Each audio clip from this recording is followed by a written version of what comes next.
Hello friends, Kathiawadi કિચનમાં તમારું સ્વાગત છે।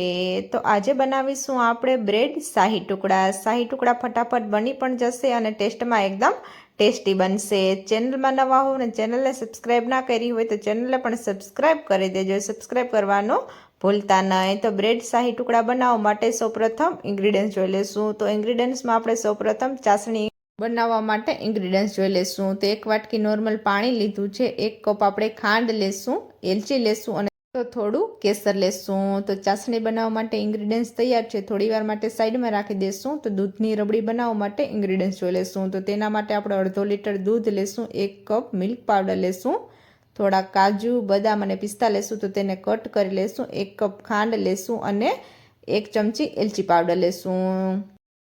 રબડી બનાવવા માટે બધા ઇન્ગ્રીડિયન્ટ્સ તૈયાર છે, થોડી વાર માટે સાઈડમાં રાખી દઈશું। તો બ્રેડના ટુકડાને ફ્રાય કરવા માટે આપણે ઘી લેશું। તો 2 પીસ બ્રેડ લીધી છે, તો બ્રેડને આપણે 2 ભાગમાં કટ કરી લેશું। જો તમારે બ્રેડના 4 ભાગમાં ટુકડા કરવા હોય તો તમે 4 ભાગમાં ટુકડા કરીને પણ ફ્રાય કરી શકો છો।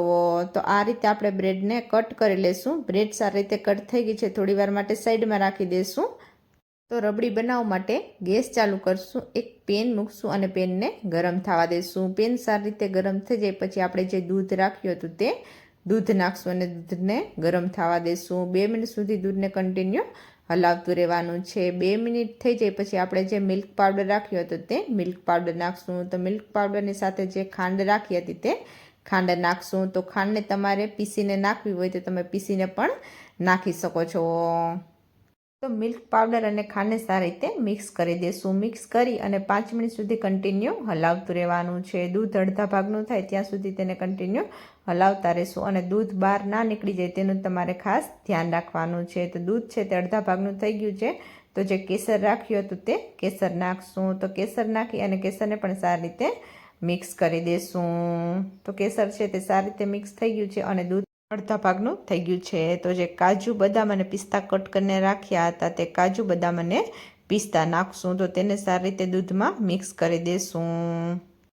તો સારી રીતે મિક્સ કરી અને ગેસને બંધ કરી દઈશું। ગેસ બંધ કરી અને જે એલચી પાવડર રાખ્યો હતો તે એલચી પાવડર નાખશું। તો એલચી પાવડર નાખી અને એલચી પાવડરને પણ સારી રીતે મિક્સ કરી દઈશું। તો રબડીમાં તમે એલચી પાવડર નાખશો તો ટેસ્ટ છે તે બહુ સારો લાગશે। તો થોડી વાર માટે સાઈડમાં રાખી દઈશું। તો બ્રેડને ફ્રાય કરવા માટે ગેસ ચાલુ કરશું, એક પેન મૂકશું અને પેનને ગરમ થવા દઈશું। પેન સારી રીતે ગરમ થઈ જાય પછી આપણે જે ઘી રાખ્યું હતું તે ઘી નાખશું અને ઘીને ગરમ થવા દઈશું। ઘી સારી રીતે ગરમ થઈ જાય પછી આપણે જે બ્રેડના પીસ કરીને રાખ્યા હતા તે બ્રેડના પીસને ઘીમાં નાખશું અને તેને ફ્રાય કરી લેશું। તો એક સાથે બધા નહીં આવે એટલે પહેલાં આપણે પેનમાં 2 પીસ નાખશું અને તેને સારી રીતે ફ્રાય કરી લેશું। તે સારી રીતે ફ્રાય થઈ જાય પછી આપણે બીજા 2 પીસને ફ્રાય કરી લેશું। તો બ્રેડને ફ્રાય થતાં 5 મિનિટ જેવો ટાઈમ લાગી જશે। તો 2 મિનિટ સુધી આપણે એક ભાગને ફ્રાય કરી લેશું।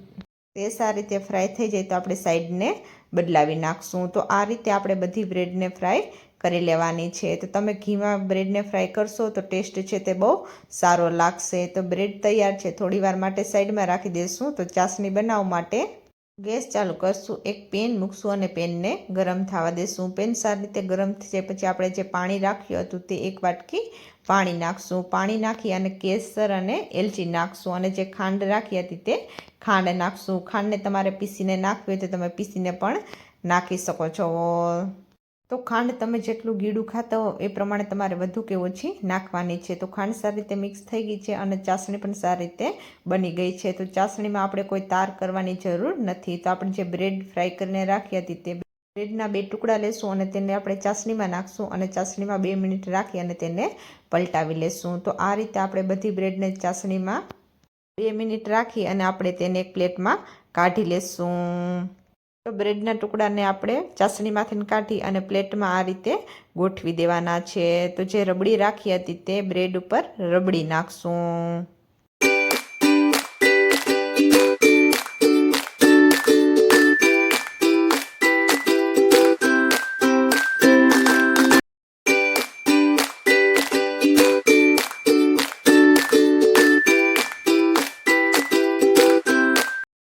તો બ્રેડ ઉપર રબડી નાખી અને જે કાજુ બદામ પિસ્તા કટ કરીને રાખ્યા હતા તે થોડા કાજુ બદામ અને પિસ્તા આપણે ઉપરથી નાખશું। તો તૈયાર છે શાહી ટુકડા. તો આ શાહી ટુકડાને તમે 1 દિવસ સુધી ફ્રીજમાં સ્ટોર કરીને રાખશો તો શાહી ટુકડા બગડશે નહીં.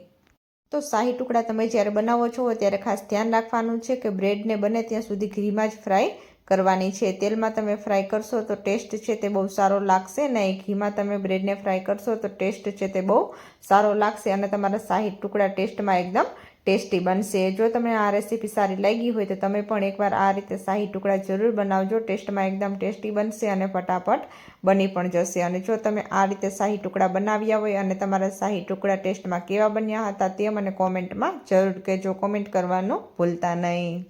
જો તમને રેસીપી સારી લાગી હોય, ચેનલમાં નવા હો અને ચેનલને સબસ્ક્રાઈબ ના કરી હોય તો ચેનલને લાઇક કરજો, શેર કરજો, કોમેન્ટ કરજો. નવી જ નવી રેસીપી જોવા માટે ચેનલને સબસ્ક્રાઈબ કરજો. સબસ્ક્રાઈબ કરવાનું ભૂલતા નહીં અને રેસીપીને ફ્રેન્ડ સાથે શેર કરતા રહેજો. Thank you. મળીએ આપણે નેક્સ્ટ રેસીપી સાથે.